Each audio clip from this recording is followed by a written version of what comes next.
Hola, bienvenidos a Entre Semana, donde vemos temas relevantes a la luz de la palabra de Dios.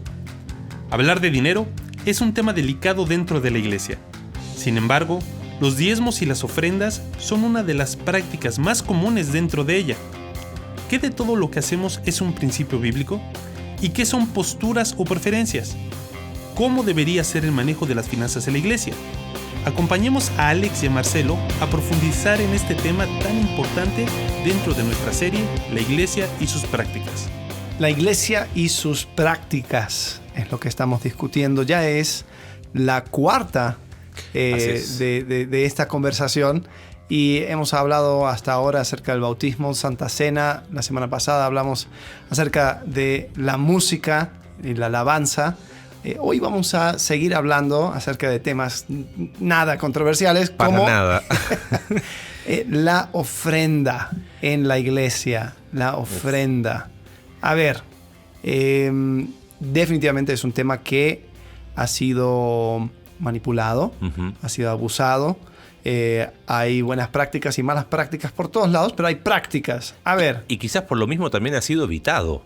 O sea, también. Por el mismo abuso es como que nosotros no hablamos de ese tema y nos caemos del otro lado. Sí, definitivamente. Creo que la primera cosa que hay que hacer es preguntar, ¿cómo llegamos a una práctica de iglesia de ofrendas? ¿Es una práctica bíblica? Es algo, sí, es algo de la iglesia, ¿de dónde viene?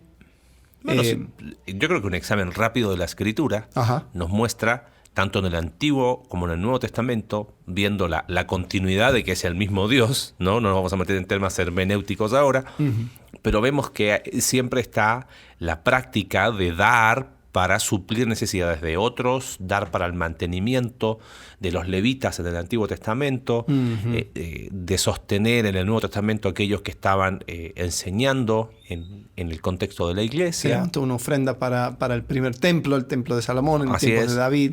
También entonces hubo ofrenda para temas, aún para el tabernáculo, cuando se hicieron las cosas del tabernáculo. Claro, entonces, para el becerro de oro. Esa no fue una buena ofrenda, ¿no? Pero uno lo ve, o sea, negar, decir, en la Biblia no aparece la palabra vamos a levantar las ofrendas, es negar lo que la Escritura de tapa a tapa. Bueno, aún siendo fluye. más específico, el diezmo, que también es un tema que se discute mucho, dice que Abraham dio diezmos a Melquisedec, ¿no? Y aún antes de la ley. Te metiste directo en tema intenso, ¿no? ¿Para qué dar las vueltas? Sí, porque a ver, ahí pensando en el tema de diezmo, por ahí siempre están esas voces que dicen, bueno, pero el diezmo era del Antiguo Testamento, era de la ley, y la pregunta es, ¿está vigente? Y después vienen otras publicaciones. Si en tu iglesia hablan de diezmos, es porque están en pecado y quieren sacarte el dinero.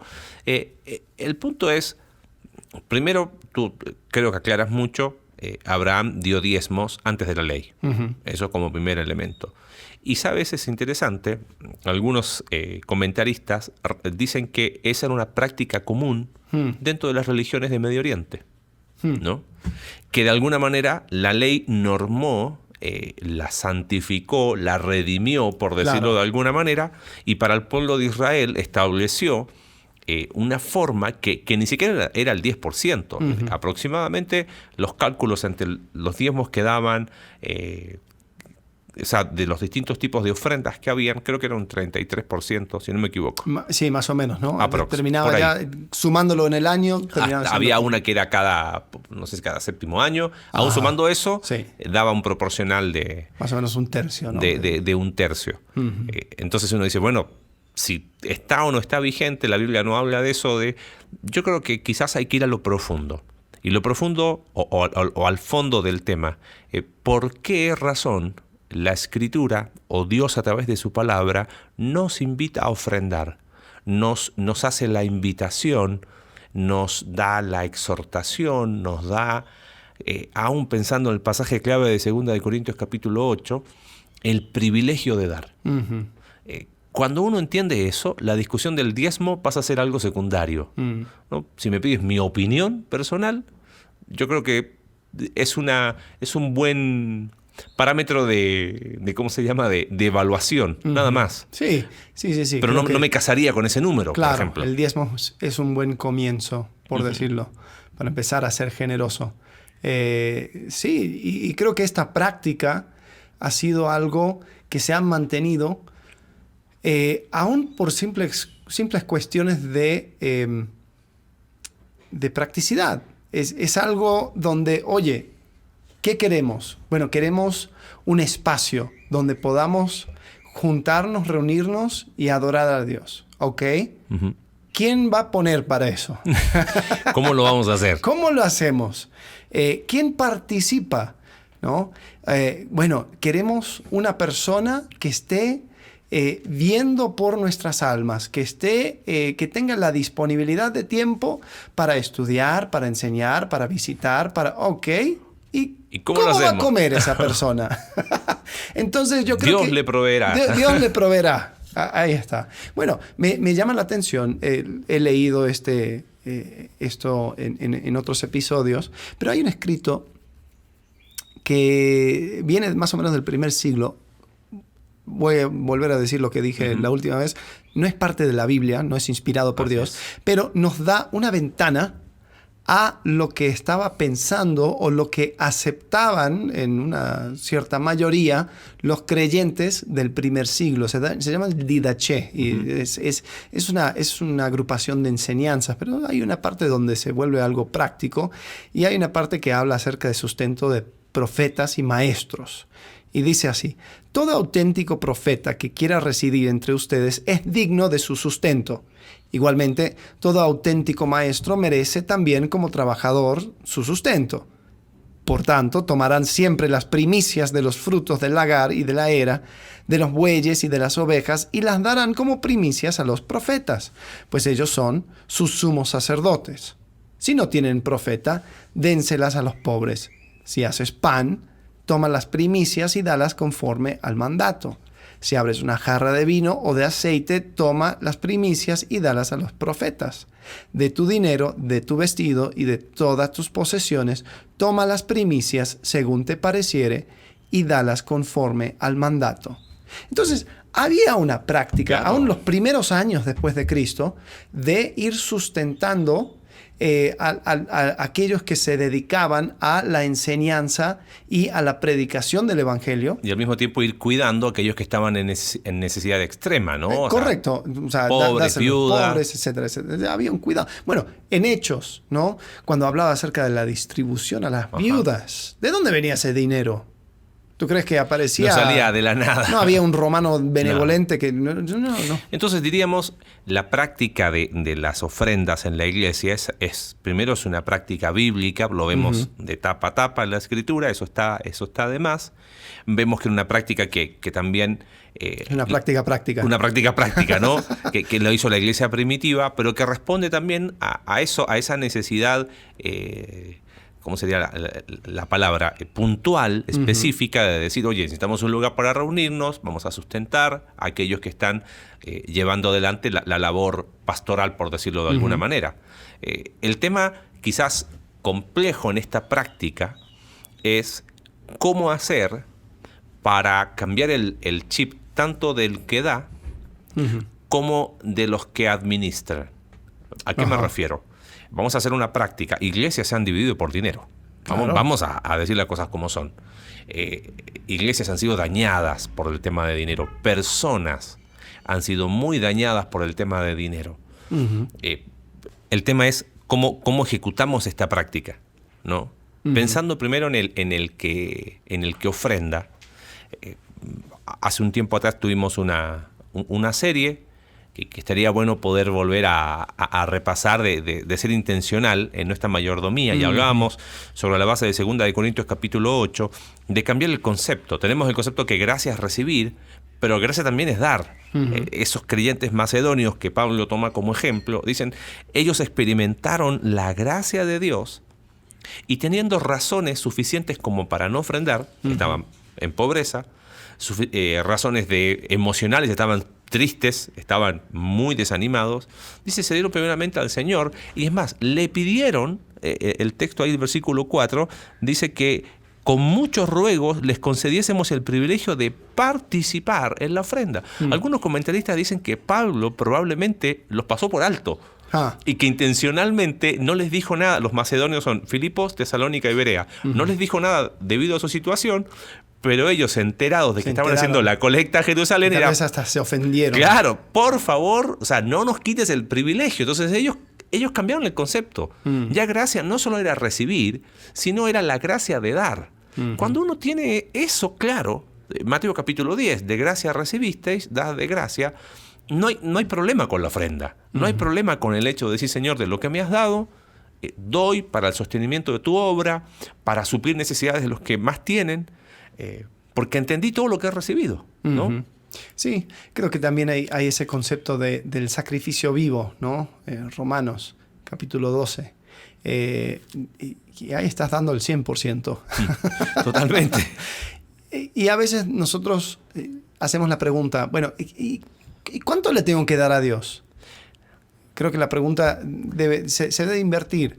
Y debo de preguntar, ¿cuánto necesito yo para poder continuar haciendo la obra de Dios? Porque también hay un elemento práctico acerca de mis ganancias, donde, oye, hay parte que lo tengo que usar para comer, para vestirme, para poder moverme. Bien, eso es lo que tú necesitas. Ahora, quédate de eso y el resto que vaya para Dios. No en un sentido de que lo doy como ofrenda a mi iglesia, sino que eso lo tengo con mano abierta diciendo, si Dios me bendijo, quiero bendecir a otros, ¿no? Ahora... Perdón, antes que digáis, porque ahí me acordé de lo que te iba a decir recién. Pero nunca tenemos que olvidar que esto no es un trueque. No es que, yo doy a Dios, porque es una práctica, lamentablemente, volviendo a nuestra serie de la iglesia y sus prácticas, que a veces sin mala intención muchos caen, que piensan que, bueno, yo le doy a Dios tanto para que Él me dé tanto, o que yo le cumplo a Dios, entonces que Él me bendiga en mi trabajo, mis planes. Algunos los promueven con mala intención. Lamentablemente. Para poder agarrar más... El llamado evangelio de la prosperidad. Claro. Que tiene cualquier cosa menos evangelio. Pon tu semilla. Es una herejía. Es 100 por 1 y sacan versículos fuera de contexto. Y dicen básicamente, tú dé porque Dios te va a dar. Entonces ellos lo reciben y después, así como dicen aquí en México, se hacen los patos. Claro. y no responden a nada. Y es una forma de manipular. Ahora, ¿qué haces si estás ofrendando fielmente a tu iglesia y te das cuenta que ellos están usando los fondos de manera incorrecta? Es un tema no pequeño. Define incorrecta. Porque de repente hay personas que dicen, oye, o a veces suele pasar, o una persona que a lo mejor es un ofrendante pesado, ¿no? O sea, demasiado generoso. Claro. Y de repente no se hace lo que le gustaría a él y a lo mejor se queja de un mal uso, y más que un mal uso o un uso incorrecto, es que no se usa de acuerdo a su criterio. Ajá. Correcto. Ese es otro tema. Sí, pero creo que es bueno que lo menciones, porque hay veces donde personas dicen, con mi ofrenda alcanzo poder. Hay veces donde personas ni siquiera lo están buscando, pero termina sucediendo. Claro. Donde, la iglesia a veces se dan cuenta, dice, si esta persona se va, entonces no completamos la renta o lo que sea. Entonces manténle feliz. ¿Sabes qué? Me pasó viajando por muchos años, una vez estar en un país donde compartir con el pastor de la iglesia, muy, muy afligido y muy dañado, porque el grupo de administración de la iglesia lo componían las personas que ofrendaban el 80%. Entonces se hacía lo que ellos decían. Claro. Y él estaba atado de manos a tomar decisiones espirituales, y me decía, y encuentro ese conflicto. Entonces, el tema de dinero es tan complejo, ¿no? Pero quitando eso, tú decías, ¿qué hacer cuando a lo mejor sí, objetivamente hay un uso incorrecto, hay un uso inapropiado? Yo creo que hay que hablarlo. Vamos a suponer que es un uso supongamos que están los gastos de la iglesia y es algo que se dice, ¿no? Porque sí, es verdad, está de más quejarte por la marca de plumas que se compró y decir, ay, eso es un mal uso, tendríamos que haberlo comprado en el mercado tal para que pudiéramos ahorrar 3 pesos. No, tal vez para agarrar un ejemplo más extremo, ¿no? El pastor está agarrando de la ofrenda más de lo que debería. Se está enriqueciendo con ganancia ilícita. Ahí hay un punto. Pero tú quieres seguir siendo fiel porque tú sabes que eso te ayuda a ti como ser humano al ser generoso. Y porque es primero para Dios, sí. Obviamente. Bueno, ahí yo creo que tiene que haber en la iglesia los canales de comunicación para hablarlo. Primero, yo no estaría en una iglesia donde las ofrendas y los diezmos son para el pastor y él las administra a su criterio. Yo creo que eso está bien, no está normado en la Escritura, pero bajo los principios de integridad, de honestidad, de no ser sabio en tu propia opinión, de no apoyarte en tu propia prudencia, de cuidado con esto. Yo creo que lo más sano en una iglesia local, respecto a la práctica de la ofrenda, es que haya un grupo de personas externos, o sea, no externos, donde el pastor no esté incluido. Obviamente el pastor va a saber, se toma decisiones, ¿no? Junto al equipo de liderazgo. Por eso cuando hablemos de liderazgo es uno de los temas que vamos a hablar, de la necesidad de un equipo, de pluralidad en ese sentido, más allá si hay uno o más pastores, pero siempre acompañado de un equipo. Pero en el tema de la administración, yo creo que ahí a mí me haría un signo de interrogación muy grande, decir, oye, pastor, aquí está mi diezmo para usted, y que él lo utilice a su manera. Yo creo que un hoyo negro donde dices, bueno, ¿qué sucede? No sé. ¿A quién rinde cuentas? ¿Cómo es? ¿Cuánto entró? ¿Qué no entró? Tiene que haber, yo creo que hoy por hoy, en el mundo en el que vivimos, alguien que cumple la función de contador, contadora de la iglesia, administrador de la iglesia, donde las finanzas puedan ser tan transparentes, donde en una reunión X de la iglesia, acá están las finanzas de la iglesia, donde cualquier persona de la iglesia pueda acercarse al administrador de la iglesia, al contador de la iglesia, y puede decir, oye, ¿puedo ver el reporte financiero? O sea, esa transparencia tiene que haber, porque eso habla bien de Dios, en primer lugar, ¿no? Y evita esos problemas, ¿no? Y si se da, yo obviamente lo hablaría directamente con la persona, oye, veo que hay algo que no me cuadra en esto, y lo hablo. Y si se confirma, gracias, y me voy. Bueno, pero no podría decir uno, bueno, pero maldito el hombre que confía en el hombre, tu ofrenda es para Dios, si lo das, ya délo y olvídalo. Sí, pero yo creo que ahí uno no puede perder de vista todas las enseñanzas de la buena administración que Jesús hace en los evangelios, ¿no?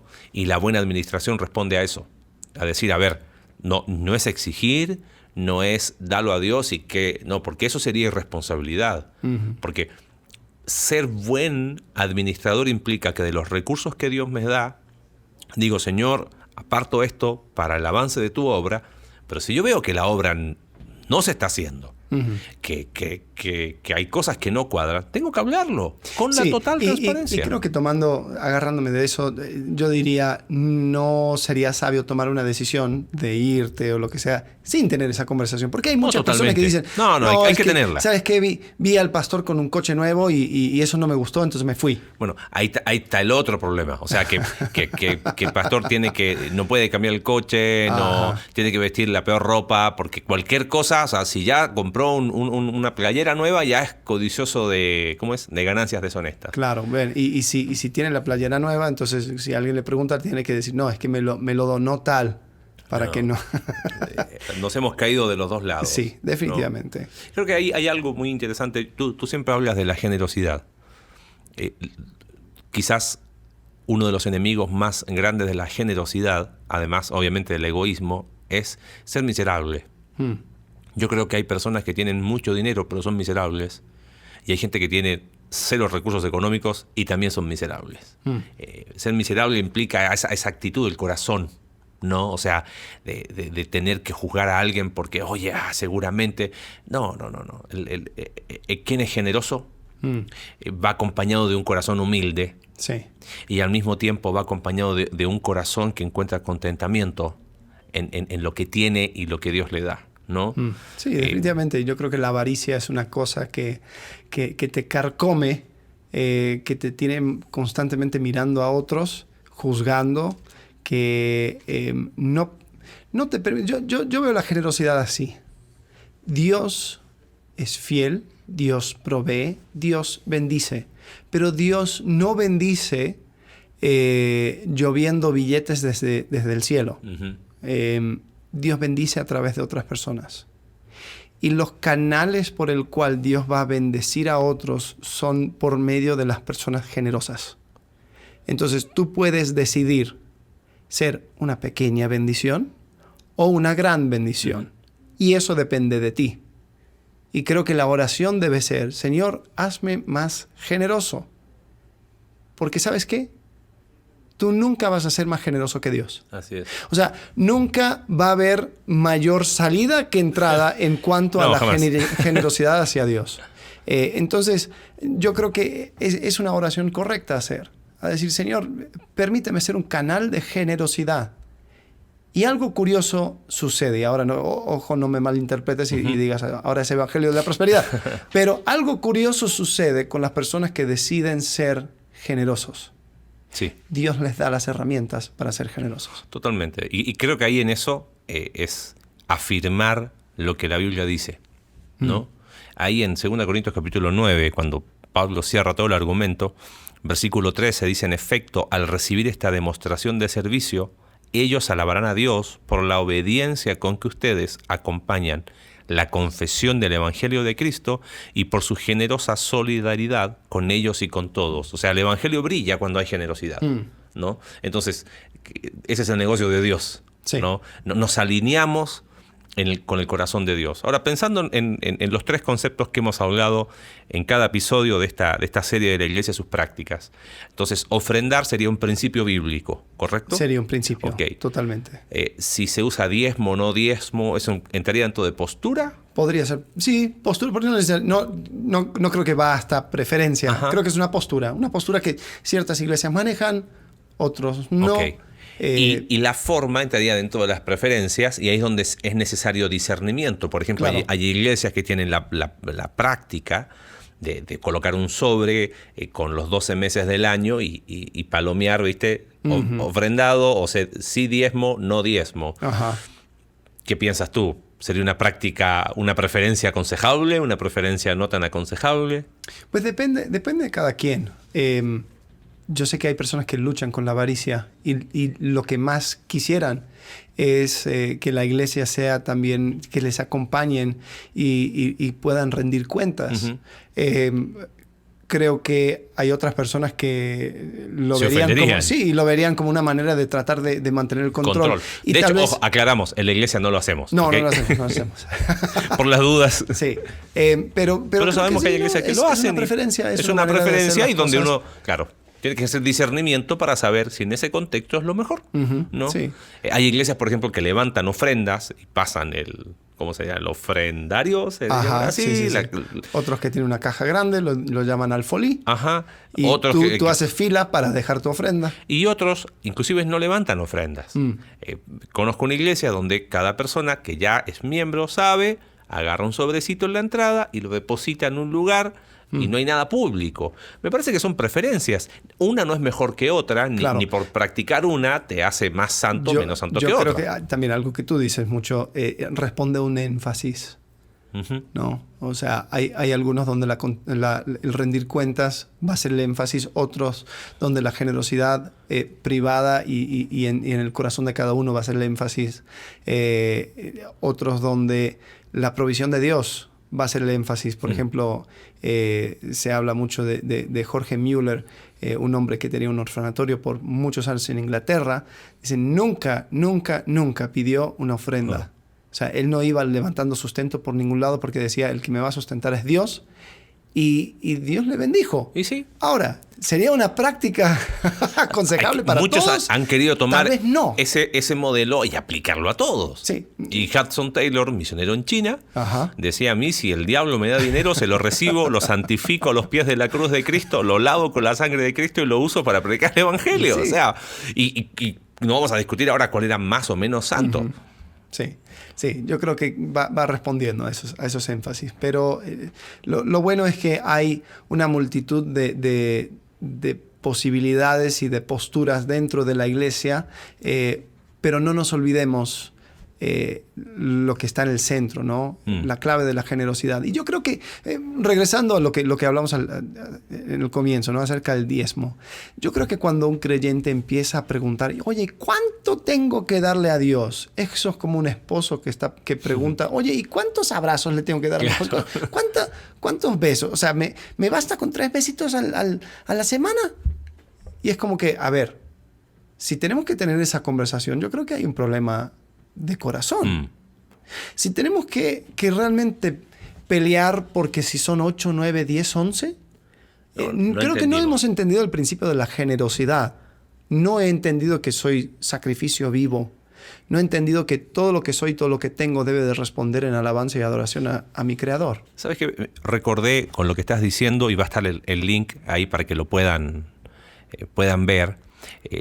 Nuestros amigos de Bible Project tienen un video muy interesante en cuanto a este tema de la generosidad, y ellos, me gusta el énfasis que hacen, porque dicen, nuestro egoísmo nos ha hecho creer que estamos en una guerra y que en esa guerra no hay suficiente, en esa guerra no nos alcanza, así que todo es para mí. Claro. Cuando en realidad estamos en una fiesta. Sí.